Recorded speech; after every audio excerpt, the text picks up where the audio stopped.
I'm going to introduce the lecturer, Dr. Lee Gray. Currently, she is the Curator of Exhibitions and Collections at the Hall and Lulu Hilliard University Art Museum here at the University of Louisiana at Lafayette. Please welcome Dr. Gray.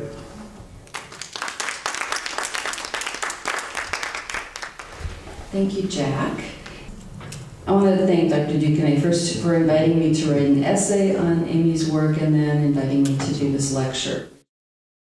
When Maurice asked me to do this, to do the essay, I started with the same question I ask artists that I always ask, and I almost always work with mid-career to late-career artists. So people who've had a number of exhibitions and people have written about their work, and that tends to be the museum world, and so that's what I'm familiar with.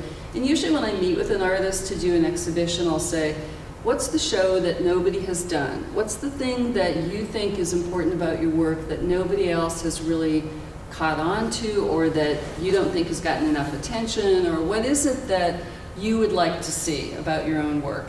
And so I did the same to Amy. I called her and said, you know, I've been asked to write this essay, and I'd really like to know what aspect of your work you think has been underappreciated. And her answer really surprised me, because she said her veganism. And I was not expecting that at all. I don't know what I was expecting, but it took me, you know, kind of out of the place I expected, and I thought, oh, how interesting, it's fascinating. And I also was a little embarrassed because I hadn't picked up on that. In looking at her work, it wasn't something that I had just picked up on. So I thought, well, this is great, because this is an opportunity to now look at her work with a completely unexpected, you know, approach. And so I started to do that, and luckily Amy is one of the most amazing artists when it comes to providing information on her website. She's really good at tracking everything that's been written about her, the interviews that she's done, everything is right there. So I was able to go on her website, look through all the different things that had been written, and you know, I kept coming across things, quotes that she had about being a vegan and what her work represents and where it comes from. And I just felt like I couldn't say it any better than she could. She's very articulate, and it just, I couldn't find that hook that I needed so that I could create a different kind of interpretation or interpret it in such a way that made it more accessible to people. So I was sort of left with, I don't know what to say about her being a vegan. The work says it. Once you know that, it's there, and I just couldn't do it. But the thing that I kept coming back to, and that really caught me, was the fact that so many people had written about her work with terms like surrealism, hyperrealism, magic realism, pop realism. They'd used all these terms. Coming from my background as an academically trained art historian, you know, I've been taught that these things have a contextual meaning. Surrealism was a particular place in time. It has these tenets or assets that go along with it, and this is what it means. And so I'm thinking, okay, well, I get that, but I don't get this, and you know, how can she be all of these things at once? So along that line, I started looking things up. You know, well, how is somebody using pop realism to describe her work? How are they using magic realism? What's going on? Part of the thing that I found is that Amy is actually the perfect postmodern artist. Postmodernism is all kinds of things, and apparently we're out of postmodernism now. We're in post-postmodernism. But I'm going to talk about, you know, in the sense of being an artist who reflects her time and place in history. She reflects the late 20th century into the 21st century in a perfect way that postmodernism is a reflection of the past. It's a hybrid. Artists are drawing from all kinds of different media, they're drawing from all kinds of different sources, and they're putting their own interpretation on things, but it often is a very interesting mix of all these other things that come before, and it doesn't fit neatly into any of these categories. So on the one hand, Amy's work was all of those things. On the other hand, it was none of them. And again, the thing that kept coming back to me was the sense of magic realism. And I was able to find a quote.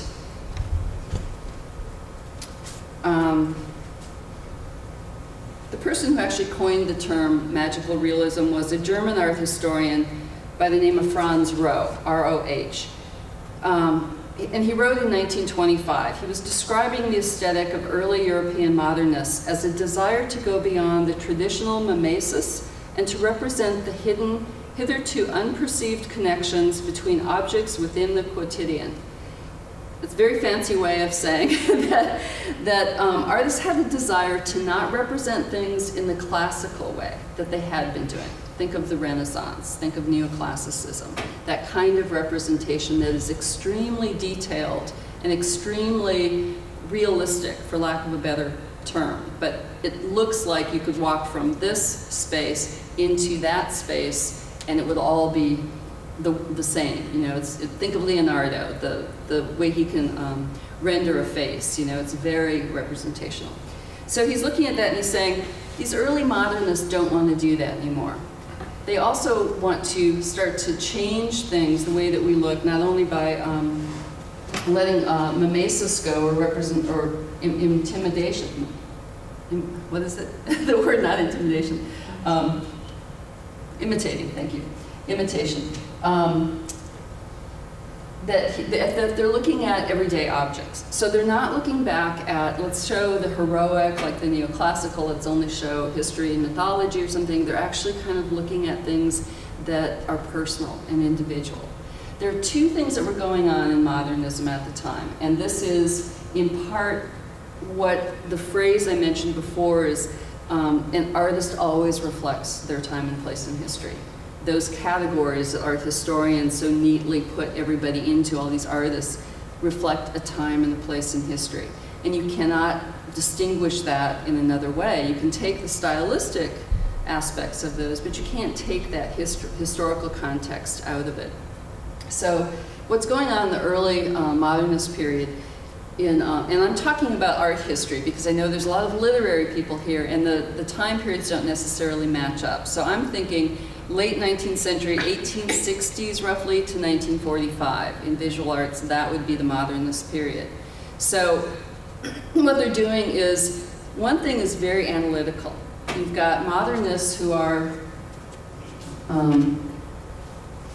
modernists such as up at the top, Edward Manet, who many people will call the father of modernism in visual arts. He's starting to look at the form. He's looking at perspective. He's changing the way people perceive reality. So that's one of the things that early modernists start to do. They start to analyze. Think of the Impressionists. They start to analyze the use of color and light. It's not so much about painting pretty pictures, but it was analytical. They're looking at scientific discoveries, you know, how can one, for example, Chevreul came up with the concept of color theory, after images, all these different things about how we see light, that black is actually all colors put together, you know, all these different things about color theory he's come up with. So artists are really looking at that kind of stuff from a physiological perspective, that analytical thing. Think of Cubism, Picasso, Braque. By the time that they have completed this analysis, we've ended up with Cubism, which is a completely opposite form of perspective, of approach, of looking at things physiologically than the Renaissance artists did with one-point perspective. And that was, you know, historic in the sense of, gee, we can create space by using perspective. So all of this is going on at the same time. Remember that industrialization, late 19th century, has changed the world for many people. Classism now exists. You've got different layers of classes, much more so than you had before that time when there was an aristocracy and then the people.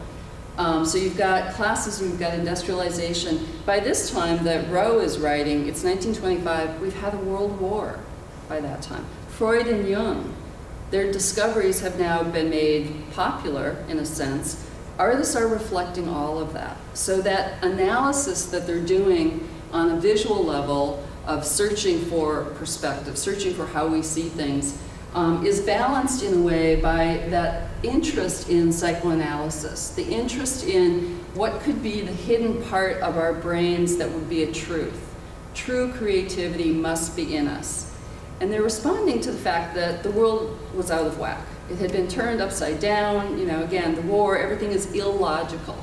So the artists are reflecting that sense of illogical rationality or lack of rationality, very much so that it was apparent at their time. So Rowe mentions two artists, and this is why I find this so interesting. He mentions Henri Rousseau, who's considered the naive artist. If you take an art history survey course, he's going to come up, and he's a real aberration. He's self-taught. That's why he's called the naive artist. He wouldn't have gone to the academy like all professional artists would have done. He didn't learn perspective. He didn't learn rendering, how to create volume on a form. So he's teaching himself to do this by going to all the museums in Paris. He's going to the salons. He may have seen Manet's painting of Olympia in the right-hand corner at a salon or at Musée d'Orsay, where it exists. He would have seen all these other kinds of things. He was going to the Paris Arboretum. He's going to the gardens that are showing all of these interesting, exotic plants and things. He's going to the zoo, and they've got all these exotic animals from Africa. Now, Rousseau probably read about the deep, dark jungles of Africa, all these exotic findings that were going on at the late 19th, early 20th century in exotic places like Africa, all these archaeological digs. They're finding these amazing things. They're discovering things. Picasso is really influenced by African masks, and so those things are showing up in markets. All of a sudden the world has become a bigger place. So that, of course, is reflected in what the artists are doing. So here's Rousseau in his painting called The Dream, and he's put, I guess I don't have a pointer. Let me just kind of point out a few things. He's looking at all these things like the lions that he would have probably seen in the zoo. There's an elephant here, back here. This is his old mistress, apparently, that he was dreaming about and made her very voluptuous. Look at how, obviously he's looked at this painting and others like it. There were other Renaissance paintings of a similar kind of thing. And he's fashioning his own mistress after this Olympia, but he's given her a lot of volume. The thing that shocked everybody about Manet's work is that he takes away some of that volume. He's starting to flatten out things. Her skin is like a wash of just one color.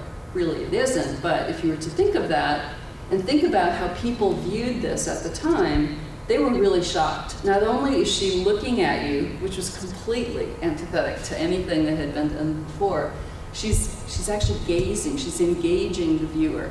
That hadn't happened before, so that was shocking to people. That doesn't happen in Rousseau's painting, but clearly you can see where he's coming from, these two different strands that are going on. He's forming an illogical narrative, which is what was capturing Rowe's attention. What Manet is doing is getting into that analytical analysis of how paintings work. So you've got the two factions there. Rowe was also really interested in De Chirico's work. Giorgio De Chirico is an Italian artist who was born in Greece, and so he grows up with that Greco-Roman tradition. And what you see in his work is pretty characteristic of this piece. It's got these really deep, vast landscapes that appear to be anywhere. We have no concept of where it could be. They don't look natural in a way, there's no life in those landscapes. He's borrowing images that he would have seen in Italy or Greece with classical architecture. He was really interested in architecture. And the interesting thing that he does is put kind of representational things, recognizable things together, like the equestrian statue back there, together with something that's really abstract, a fantasy form. So what he's doing is juxtaposing a particular reality with the familiar. And that too is what's starting to happen on that kind of illogical juxtaposition. The world's out of order, nothing makes sense. We can put these two things together and it will make some kind of composition, I guess. So Rowe is really interested in that whole aspect. On the right-hand side is a piece by René Magritte, who's a Belgian artist. He too is considered a surrealist, as was De Chirico. What he loved about De Chirico's work was that great depth that you can see in the work, and he achieves that by raising the horizon line either really high or really low. So you can see that in here. That's what helps create that sense of great depth, you know, in this whole thing. None of the surrealists actually had one style that they did. There's, you know, just a few, but they had a manifesto. And so that's what's so interesting about surrealism. By the time these artists meet André Breton, who's a poet, he's in France, he's in Paris. He's the one who writes the Surrealist Manifesto, and they're interested primarily in the subconscious. They're trying to discover what is it within ourselves that could create a pure form of creativity, a pure thought. If we go into our recesses where we're not judging, if we go into our dreams, there's a purity there. They were very interested in children and the insane because they didn't come with the same kind of logic that adults have, or trained logic that we have. So they were very interested in all of that. If you think about it, it's a really selfish way of looking at things. They're looking for what is it about human beings that make creative choices, or what is it about our internal workings that that make us unique. And of course, this is highly influenced by Freud and Jung and all of the, you know, psychoanalysis kind of stuff that was going on.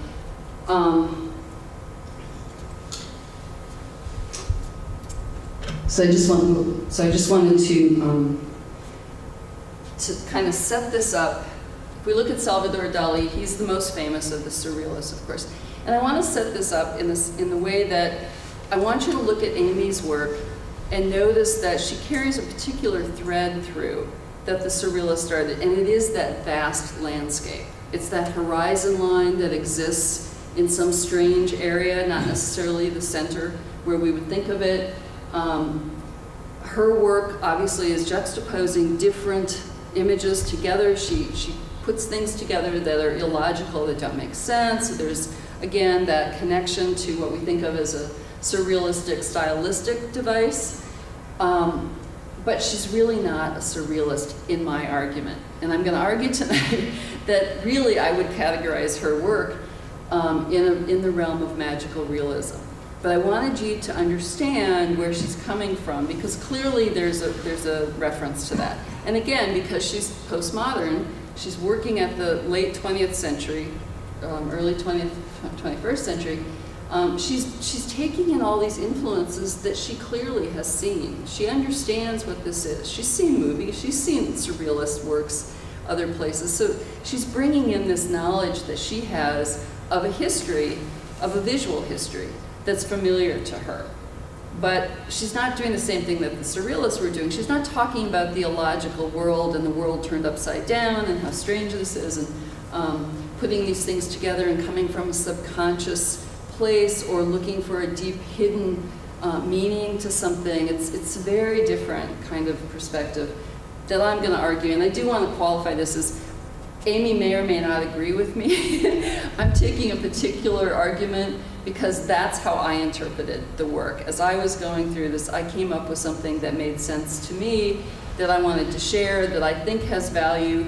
I think it's an educated opinion, but it is just an opinion. And so it's very likely Amy could disagree. And I think at the end of this, when we start to talk, maybe Amy can answer some of these things that I'm saying. She can either you know, set it straight or give her interpretation, or, you know, whatever it might be. So I don't want to in any way give the impression that I'm speaking for her, I'm putting words in her mouth, or that anything I say may be correct. It's, again, just simply an educated opinion. What I mean by magical realism is a couple of things. One is, I found this quote by David Mullen, and this was in his unpublished master's thesis for Queen's University in Belfast. It happened to be quoted a lot, which I thought was so interesting because it was an unpublished thesis.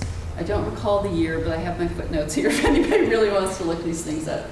But it caught my attention because I had been thinking about this aspect of Amy's work in reading the things that she said, in trying to get us back to a place where we're connected. I think from Amy's point of view, as I understand it, the world has disconnected itself from a natural order. And so at one time, when the world was connected, the environment, human beings, animals, everything was in one kind of a natural order. It made sense on a universal level. We've lost that. We're disconnected, we're disoriented, we no longer have that connection. And that's why I kept coming back to this idea of those tribal cultures who did practice that, and still do in many ways, where you can kind of shape-shift into something else, where what you're doing is part of a larger order, a natural order of things. And this is really more familiar with Latin American artists who are writing about magical realism. So Gabriel Garcia Marquez, Love in the Time of Cholera, 100 Years of Solitude. If you've heard of those things or talked about, or if you've read a lot of Latin American writers, magical realism is much more in tune with what they do because they have this ability to go in and out of a kind of reality. There's a reality and there's an alternative or alternate reality. If you've seen the movie like Water for Chocolate, that's a very classic kind of magical realism. You're kind of going in and out of history and time periods, and you're just moving fluidly between all these things. Magical realism is also much more of a subversive, political, revolutionary context, as opposed to surrealism. Remember I said was a very selfish place to go from. It's about human beings, it's about the intellectual, cerebral, what human beings are kind of all about, and the hidden secrets in the human mind. Magical realism is not that at all. It's about mythology. It's about these alternate worlds. It's about the connection to reality. In literature, it's very often, what do I want to say? It's very often a critique of the establishment or society. And I see that in Amy's work. And so that, again, that's why I think her work fits so neatly into that kind of category. But I was reminded, of course, about Native American shape-shifting, or in the case of the slide on the left, it's a skinwalker. And if you notice that the figure, the male human figure, is wearing the skin of what looks to be a wolf or coyote or something like that, but his body is also transforming. Look at his hands or his paws, look at his feet, he's growing claws, and the hair is becoming accentuated. And then I started thinking, well, is it really I perceive it as the human turning into the animal or taking on that persona, but maybe it's the other way around. Maybe the animal is actually taking over the human and absorbing that. I mean, again, from my human perspective, my superiority, in a sense, I have to assume that I'm taking in that animal, I'm consuming and conquering that animal, but it could very likely be the other way around. And it's one thing we don't necessarily talk about. But in a lot of tribal cultures, that is the way it works. The Kachinas, for example, will take over a body or something and go and punish somebody, or Santa Claus almost is kind of that same kind of character. It becomes this persona that comes in to punish or reward good behavior and bad behavior. We've got all this stuff tied up in mythology about how we can kind of transform things. And so I was looking at that, and then of course I started thinking, well, it's not just non-Western cultures, it's actually Western culture too. What happened that we lost this sensibility? The Egyptians obviously had the sun god Ra on the right-hand side. He's the sun, he's a human, he's a bird of some sort. He's animal, he's human, and he's universal. So at some point, it was believable that somebody could be all of these things, and that was a natural order. It wasn't believable that you and I and the common people could be that, but our gods, our heroes, our leaders had those abilities to transform themselves and be something in another reality. And that was perfectly fine. Greek and Roman mythology, same thing. This is Bernini's Apollo and Daphne. And the story of that is Apollo and Daphne are both struck by an arrow from Eros, who's the god of love. And Eros puts a golden arrow, I forget if it's the gold or the lead now, I think the golden arrow goes into Apollo, and he's madly in love with Daphne. and he chases her around all the time. He's desperate to have her for his wife. Arrow shoots a lead arrow into Daphne, and she abhors Apollo. She hates him. She can't get away fast enough. And so what Bernini does is capture that moment when Apollo has just caught Daphne. He's got his hand around her, he's grabbing her, and she's praying to her father, please suck me into the earth. Don't let me be caught by this man and forever have to be his wife. So please do something, turn me into something else. And she becomes a tree. And again, perfectly acceptable in the mindset of people to accept that, of course, people can transform into nature. Nature can transform into human beings. If Zeus wanted to be a lightning bolt, he could be a lightning bolt, you know? I mean, there is that constant transformation. So what happens? Well, monotheism comes about. In the West, it's Christianity. For a very long time, of course, we think that people can be transformed into saints, angels. There are ways that human beings can, get into that alternative reality by doing certain things. So there is, again, kind of that mindset that we could be transformed and be part of a universal being that is not like us. Then the Enlightenment comes, and it kind of throws out some of those ideas and says, oh, no, wait a minute. It's not just the gods, but actually we have the power within ourselves. Not only do we carry God within us, but we carry knowledge and free will. And we could actually discover why the apple is always falling down from the tree rather than falling up. Why, what could that be? Well, human intellect. Oh, suddenly human intellect is really powerful. But what happens in the mindset, and this is where I'm going with all of this, is the mindset through all of these things leads us to a point where human beings now see themselves as superior to everything else.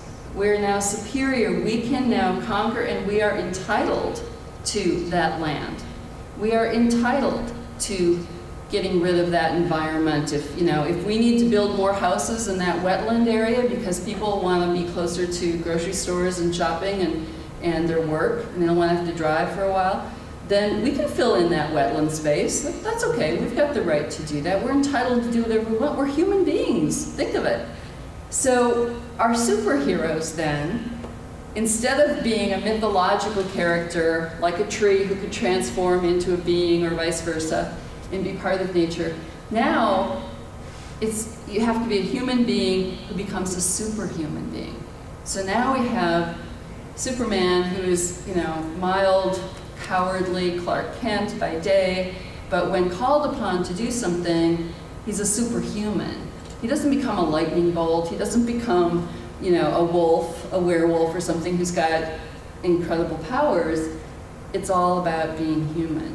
And so all along, what we've done is lost that mindset that believes we are actually part of nature, that we can be, that we are equal, that we are integral to a natural order of things.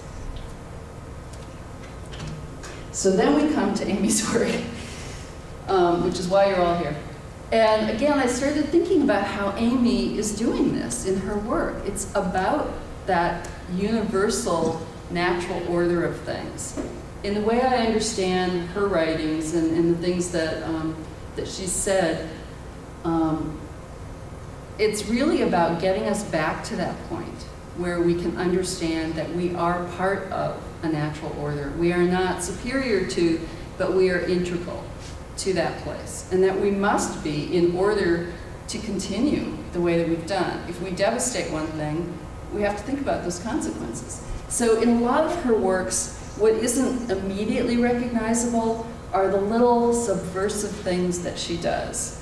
And this is where I think her work is both political, it's highly personal, because it's very much about her, her commitment to, I'm just going to try to read a couple of her quotes. It's very much about her commitment to this ideal of being connected again, being connected to the world and nature.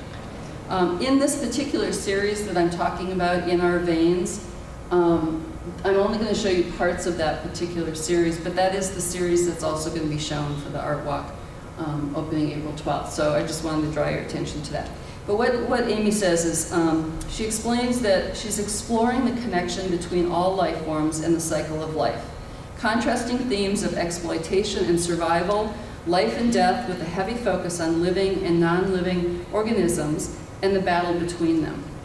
Her interest in the natural world, the environment, and animal welfare permeates all of her work. And it's these issues that this particular series is particularly based on. In this piece, what isn't immediately recognizable is that she's given these animals human eyes. They have blue eyes, like a human.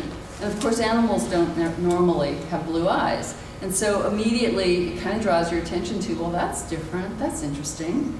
But it's kind of that transformation again of, is the animal becoming human, or are humans anthropomorphizing maybe the animal? Are we, you know, what are we taking, what are we giving, what's the interchange? Where are we in connection to these animals? A couple of things that Amy said. This is a quote from one of the things that I read. She says, animals are seen as parts and pieces, head, rump, wing, etc., rather than as whole sentient beings. And I found this so interesting because, again, when I first looked at her work, I thought they were fascinating, but I didn't get it right away until I had read things. And she's absolutely right. We feel entitled to go and gather these animals, hunt these animals, kill them, and then bring back a part as a trophy. We bring back the heads, we mount them on our walls, put them in a place of prominence so that everybody who comes into our space will know that we have conquered. We have overcome the wild beast. It's our right because we're human beings, we're superior. And so in this case, it's called Heads. The title is Heads 2. And so she's got all these different animals who are exotic on some level, familiar, obviously, depending on where you live. But she's put them up there as, as examples of, this is all we think of animals. We don't necessarily think of them as actual living beings. Another thing I found, it's, I think, at first disturbing to look at this work. Again, it's a very tiny piece, and what's so fascinating is because Amy's work is so tiny, so detailed, so fine, you have to go up and get really close to look at them. And then you realize what it is, and you think, oh my God. You just kind of want to step back and say, oh, no, I didn't really look that close. You sort of don't want to be associated with it on some level. But she draws you in, and this is where she may not say she's political, but her work is so subversive and revolutionary. She's forcing us to think about the fact that we get animals' milk to feed our own babies. And we have no problem with stealing this milk from an animal. And yet, if it were reversed, what would we say? What if we were asked to feed this child, ask a woman to give this baby calf a breast, or another animal, Why wouldn't that be natural? But apparently, because we're so superior, we have no problem, taking a baby away from a mother horse who's just given birth to a baby, taking that away and putting in another one, replacing her baby, her natural baby, with another one that could grow up to be a thoroughbred and race and make a lot of money. But what happens to that natural little baby? It gets tossed, it gets taken to the glue factory or whatever. We have no problem with that. We have no problem with getting mares pregnant so that we can get the medication for Premarin, so that women are more comfortable going through menopause. All of that, that's fine. But really, if we were truly integrated with nature, would we not stop and think about some of those things? And I think that's truly what Amy's work is saying in this series.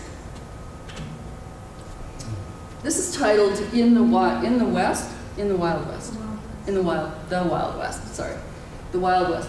Notice again, I wanted again to reference the fact that she uses that deep, vast, barren landscape that we saw in the Surrealist works. Clearly that's, you know, one of the things that people look at in the work and say, oh, it's clearly Surrealist. And of course, she's juxtaposing things that don't necessarily make sense. The head of a horse, the skull, on a human skeleton, that doesn't fit. That's not logical, it doesn't make sense. Okay, in Surrealism, it's, you know, it's a different form of reality, so okay, that's fine. In this case, as I understand it, Amy's talking about cloning. But the real issue here is the science of what we do with science and nature. Science, of course, benefits greatly from nature because you can experiment, you can come up with all these wonderful things that are so beneficial. Cures for diseases, skin transplants, you know, taking the skin of a pig because it's the most similar to the skin of a human, replacing a burn victim's skin or lack of skin with that of a pig. But do we really, I mean, in a sense, we're taking the skin of another animal to, you know, put on our own and walk around with that particular piece. What is the veins or arteries or something that we take from monkeys, you know? I mean, this kind of integration that we feel perfectly fine at doing. And in a way, it's that integration again of nature. But what's the part of the animal? You know? I mean, obviously they don't have a choice. But if we were truly integrated, if we truly believed that our being was equal and just as essential as that other kind of creature's reality and life, wouldn't we stop to think more about this in a way? So it's not that I think, I don't want to make the argument that all those things are bad, that science is bad, that we shouldn't be using pig skin to cover burn victims or anything. But I do think that what Amy raises in her work is the question, and that mindset of superiority and the mindset that we are entitled to do this kind of thing. And in fact, the disconnect, the dislocation of our place in the natural world. The piece on the left is titled Cornucopia, and the piece on the right is Burden to Bear. A comment that Amy makes, I wanted to read this quote as well. She says, "We evolve and adapt, so does nature, sometimes at our expense. Regarding ourselves as the dominant species has led to our complacency in taking the planet for granted. As we pollute and pillage, kill off entire species and threaten the lives of others to near extinction, we become outraged and confused when nature strikes back. We cannot fathom that we could be prey to another. We neglect to consider the ramifications of clearing forests and replacing them with factories. What we consider harmless may one day result in disaster."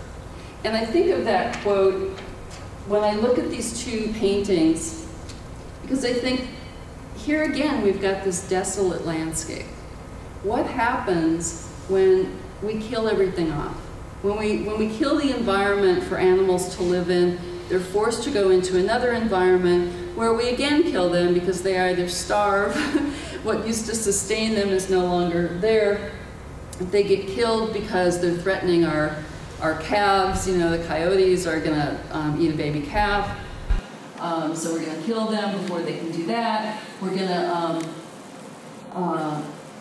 you know, the deer are gonna be hit by cars because they no longer have an environment where they're safe to stay. And so there's, you know, this constant kind of devastation and destruction that goes on by simply clearing land for crops, which will feed us, you know, which will give us homes, which will, you know, maybe do something of good. Maybe they're going to clear it for a hospital, or, you know, I mean, I think that the complexity of this natural world is something that I probably haven't mentioned, but we can't forget that it's there. But I look at these two and I think, oh, this is the consequence to our thoughtlessness. This is what happens when you slowly destroy the landscape.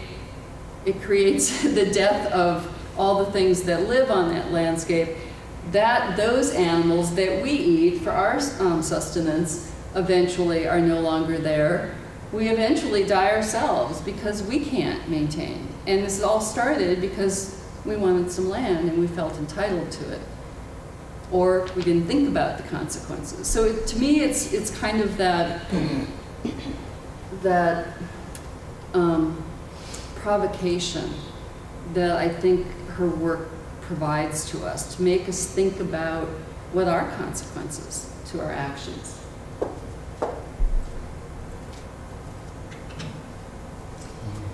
This is a piece that I think we had showed at the museum a couple of years ago. This particular piece I had not seen like on her website. It was, I think, fairly new at the time in 2012. And when I first saw it, I was so disturbed because it's really hard to look at. You know, you look at that and the title is vulnerable, and that's exactly how you feel. You just feel like, oh, this is scary. And of course we hear about animals attacking and possibly eating a human being, but that's rare. That's a very rare occurrence in our lifetimes.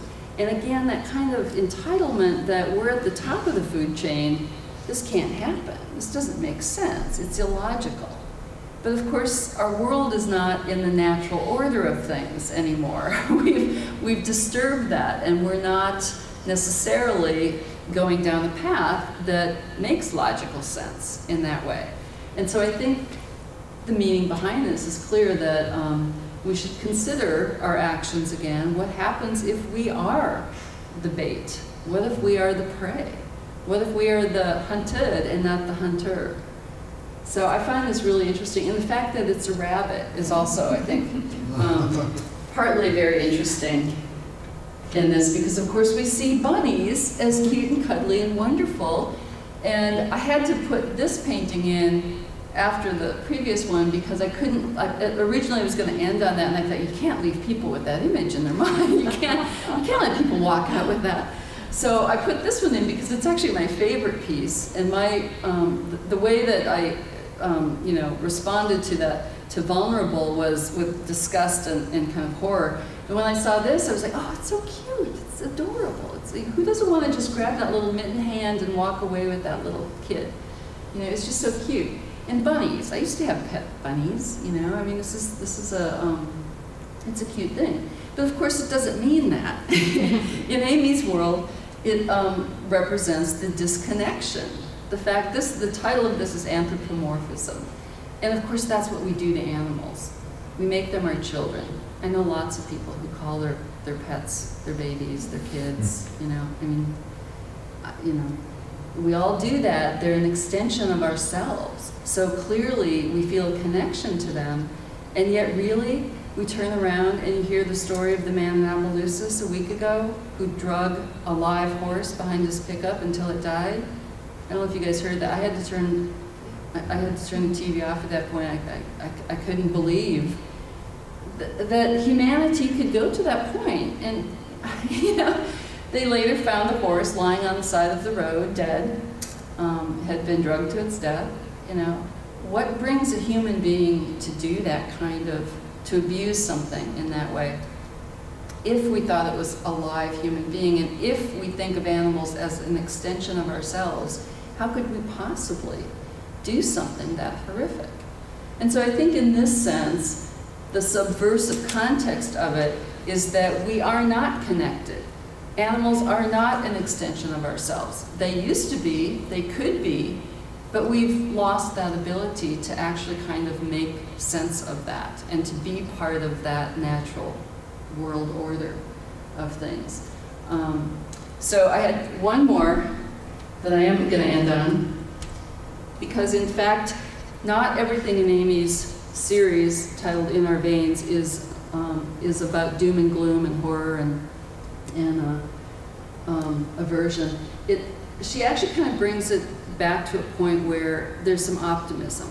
And I know that when I was doing the research for this, these were some of the latter pieces, and she was using butterflies to be kind of that symbol of hope and rejuvenation, new beginnings. There's possibility again. We can transform ourselves. We can become something other than what we are. So on the left-hand side, there's a piece where the trees are like protectors. They're firmly rooted in the ground. Their roots are there. They're sort of cuddling you know, embracing this grouping of animals. I've forgotten the title of this one now. The sum of its parts? The sum of its parts. And so she's brought all these parts together. Remember the animal parts that we think of, or how we think of animals as parts, not as whole beings. She's brought these all together, but in the middle is a human heart. And so at the center of all of that, there is a heart. That it's not the head, it's not the cerebral aspect of the human being, but we do have hearts that symbolize optimism and the chance for life, and it's something that we share with other beings. On the right-hand side, Synergy is the title, and in this case, again, I think something that shows an optimism. The man's head is firmly planted on the earth. His veins are the roots. The soil that encompasses those roots looks fertile. It looks rich.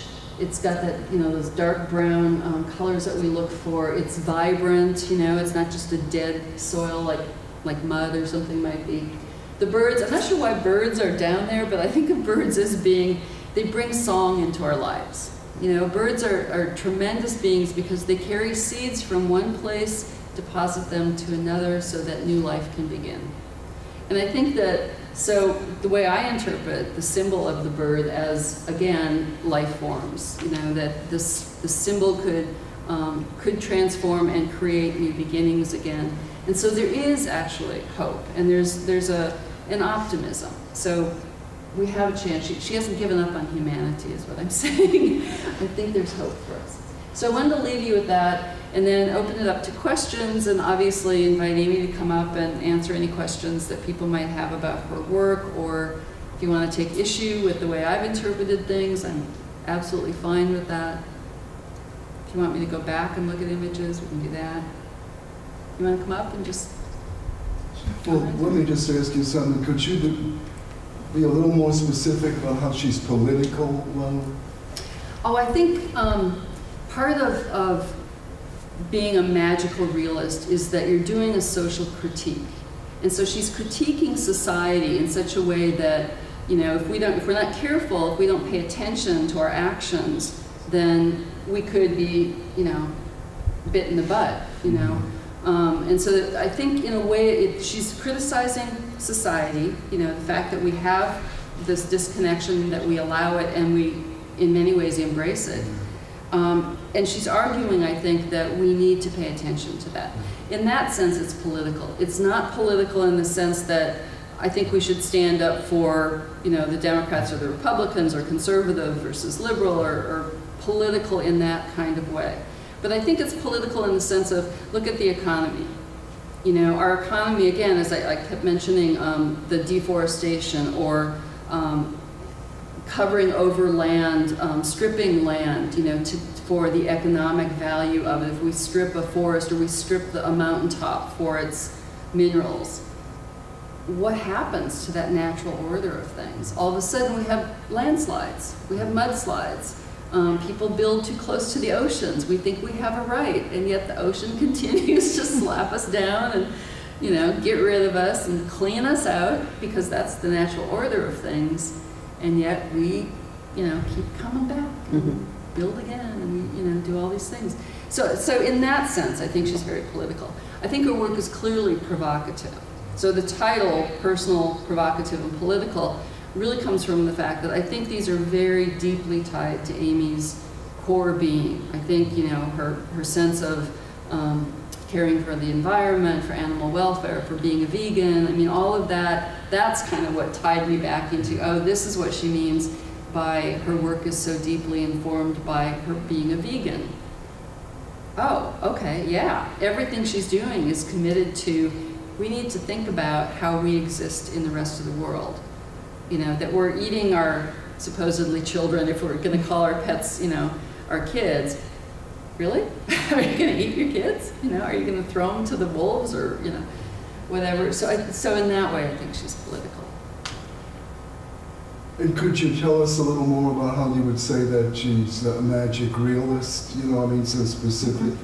Yeah, let me kind of write the difference, or some of the tenets of magical realism.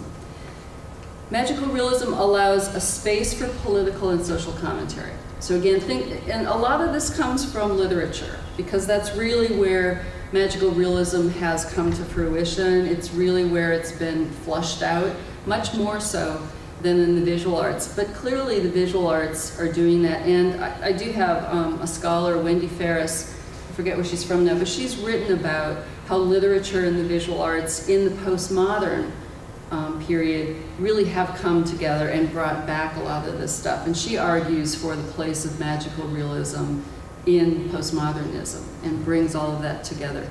And actually modernism, a lot of that stuff that the surrealists were thinking about, you know, the world wars and all the different kinds of devastation, how quickly our world is changing. It really throws most of us into, you know, sort of this panic of, we don't know what's happening, you know? I mean, it doesn't make sense that somebody in the 21st century could drag a horse to its death, you know? I mean, it just doesn't make sense. But the world is a crazy place. So, so magical realism allows for political and social commentary. There's an implicit critique of society, especially the elite. I don't know that Amy's work is so much criticizing an elite as she is criticizing the established mindset of that disconnection to nature, that we are superior. I think she's subversive and revolutionary by presenting facts, not so much fantasy. So fantasy would be like, in Surrealism, the way Salvador Dali presented those kind of otherworldly, nightmarish kind of landscapes. That's a fantasy.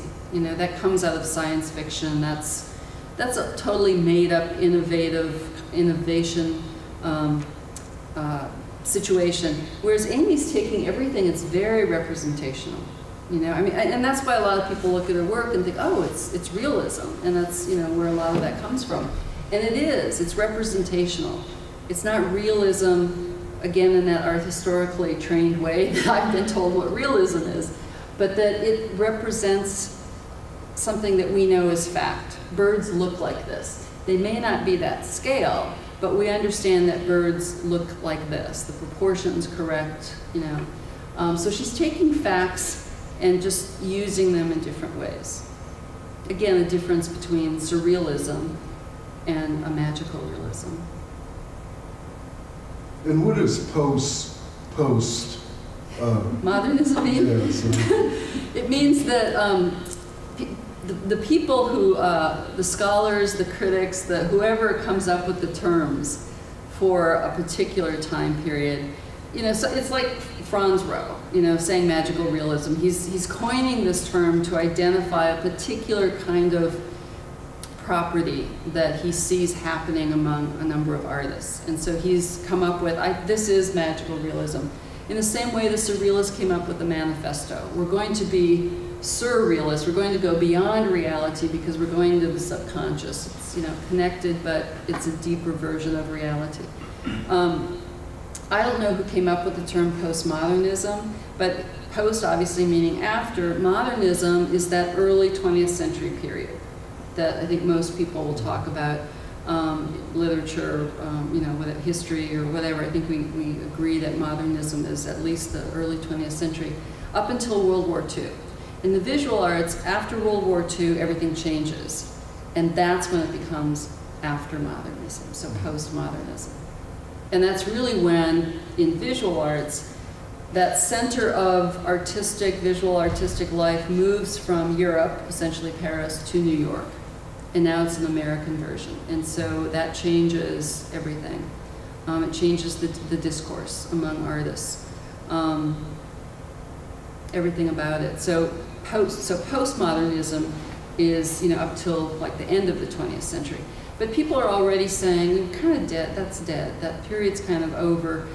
I think we're really in flux. And John, you might have some comments on that. But my feeling is that the world is now so global.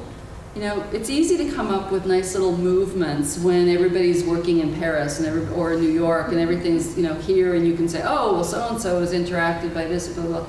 But now that it's global, you know, I go to art fairs and I talk to other curators or artists and I say, well, who's the canon now for contemporary art? What is the canon? There is no canon. You know, I walk around these fairs and I think, oh, I recognize this and that. Well, if I walk into a modernist section, I can name all the artists. I walk into a contemporary section, I might come up with 2 or 3 that I've seen or heard before. There's no way to keep up with what's going on. And I think that's truly the problem of postmodernism. Was nice and clear because it was pretty much a Western thing. Again, it stayed pretty much between Europe and America. And so, and again, these are people who are writing about what's going on in the arts. All of a sudden, we've got China, we have India, we have, you know, just Southeast Asia, Latin and South America are making big waves. Cuba, you know, I mean, all of a sudden, internationally, there's so much going on. I don't know that there can be. There is one movement or one sentiment. Would you agree? Or yeah, I would. We also don't have the benefit of hindsight, and we're in the immediacy of the moment, and so, but I would very much agree with your take on that. Yeah, and that, you know, and that's why it's so easy for art historians to categorize things and to hear surrealism, because when it's happening, you don't know what's happening, you know, and you might have a critic who would write, oh, this is, you know, really magical realism or something, and make an argument for that, but it's going to be some art historian who comes back later, finds that essay and says, oh, you know, so-and-so coined the term in 1925, and that explains what was going on. So yeah, we really do need hindsight in order to see what's going on now.